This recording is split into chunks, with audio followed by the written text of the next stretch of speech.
So you know you're my type, don't you? Yeah. Say yep. So I've had some of your kinfolk before. Yeah. You girls have a good evening. You too.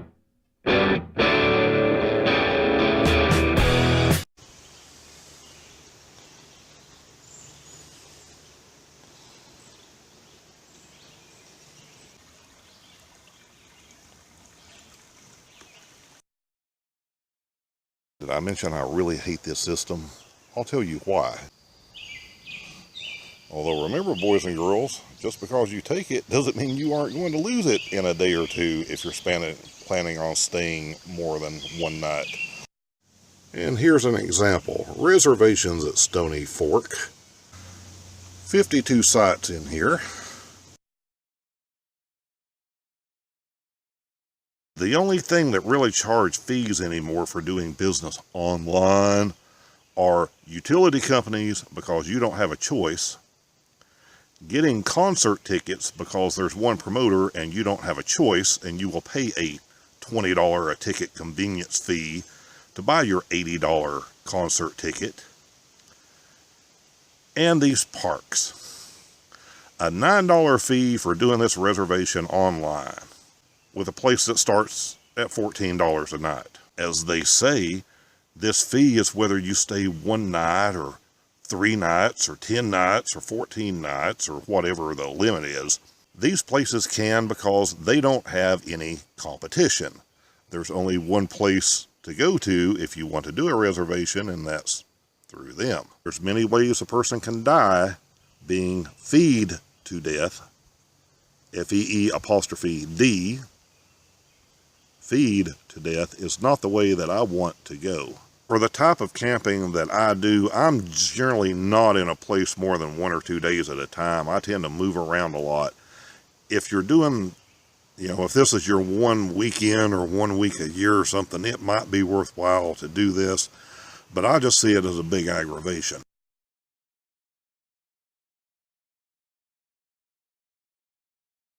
And talking to some people that worked in this area, they've told me, several times people will come in, get a camp spot, they're there for a few days, and then all of a sudden, they wake up one morning and here's a reserve sign that you can't stay there any longer because somebody else is coming in tonight to have it for a few days, and these people don't want to move. Now, granted, this is the way it is, and if I'm in this situation, I'm going to move and not give anybody any trouble. Or if there's nothing else to move to in this park, I'm going to mosey on down the road somewhere else.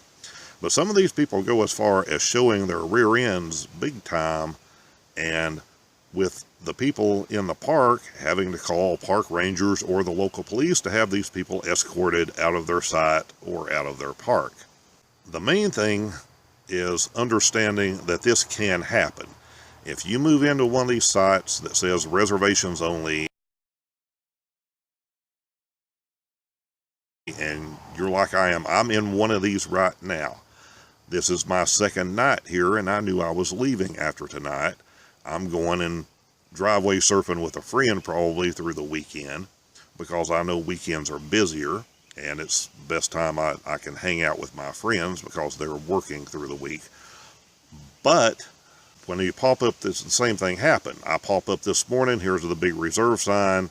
So I can understand people being upset that's been there 3 or 4 days and paid their money for 3 or 4 days, and may have even paid ahead in the system by filling out the little paper card and dropping it in a box that says, hey, I'm going to be here for 5 days. And on day 3, they wake up and there's this side is reserved starting tonight sign stuck to their little post from someone that did it online. The main thing is to understand that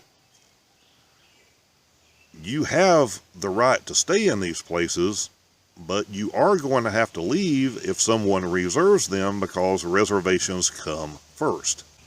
And I like their little cop-out more than anything else. Oh, if you're going to try to stay in one of these, go see the campground host. Really, I'm going to meet the campground host pretty much any place I stay.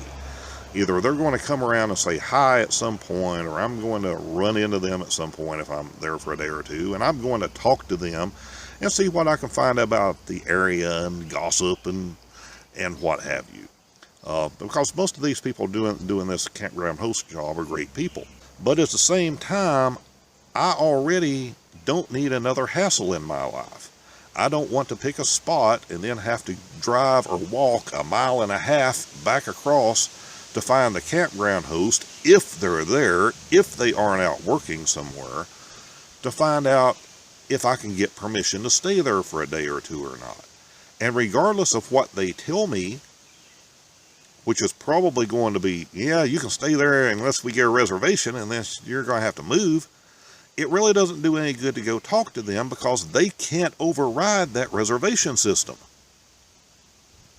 Am I being clear enough to everybody? Are you understanding that? Because please feel free to put this down in the comment section and ask me questions if you're getting lost on what I'm talking about, because it is a bit more complicated than it should be.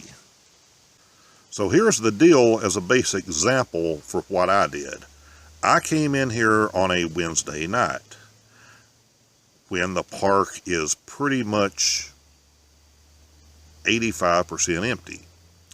And I chose one of these spots that was a reservable spot. Did I do this online? No, I don't make reservations ahead of time. That's not my style, because I never know where I'm going to be from one day to the next. But I stay here Wednesday night, and I can stay here tonight, which is a Thursday. But when I got up on Thursday morning, there's a now reserve sign on my pole that Friday and Saturday are reserved by someone else who did the online thing. So therefore, I have to move to another spot on Friday, or I have to leave here, which I already planned on doing anyway. But here's the point I want you to grasp on this. If I had come in here and picked up the little paper coupon, which I did, to pay for my couple of days I was staying, I could have paid for 5 days or 7 days or whatever, but let's use 5 as an example. So I pay for 5 days at this site, and I throw my money in the envelope and I throw it in the box. The same thing still can happen if you stop at a reservable site. At any time during your stay, someone can reserve this spot online, at which point the camp host, people that run the park, are going to run around, stick the little sign up, and you're going to have to move or leave. I'm sure some people like this system, but I think it is completely idiotic. Because you had to know, although probably not, because the people running this probably don't ever go camping and don't talk to people and don't get feedback from normal people, because that's the way a lot of government stuff works. But you should have known that this was going to cause a bunch of problems. That this was going to cause a problem between campers and your maintenance people and your park host, camp host. This is aggravation, and a lot of these people are older, a lot of them are retired, elderly. This is aggravation that they don't need. This is setting up conflicts that they don't need. It's like those old TV reality shows that were so popular a few years back, Survivor and The Amazing Race and all of that. They aren't scripted, and they don't plan anything out. But they're going to put people in situations where they're going to fight, and there's going to be drama. So it's not hard to figure out when you put conflicting ideals and conflicting people together, there are going to be fights, it's going to get emotional, and there's going to be drama. And let me tell you something, if you meet Kevin here out on the road, you're going to find out I don't do drama.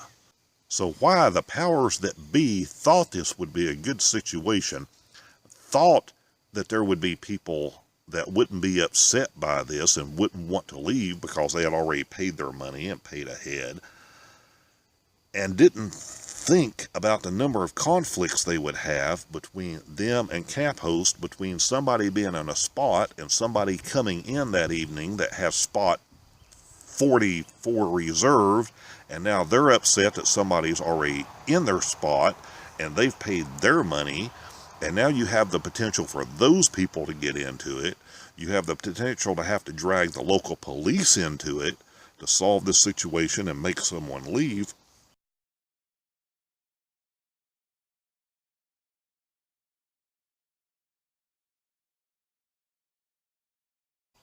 What was wrong with the system we had all of these years before? Decades and decades. First come, first serve. It's that simple. The only thing that was ever wrong with that system is when a campground filled up, that someone working there didn't go out to the sign on the highway and put a little wooden block up that said full.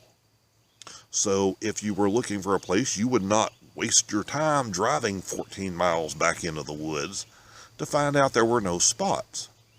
I always thought that should have been done. I think it should be done to this day, kind of like a vacancy, no vacancy sign that a hotel uses.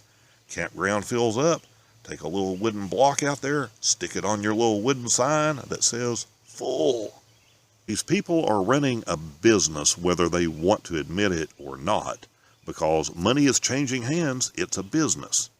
So there are certain expectations we as customers should have of service, because we are giving our money to whatever entity it is.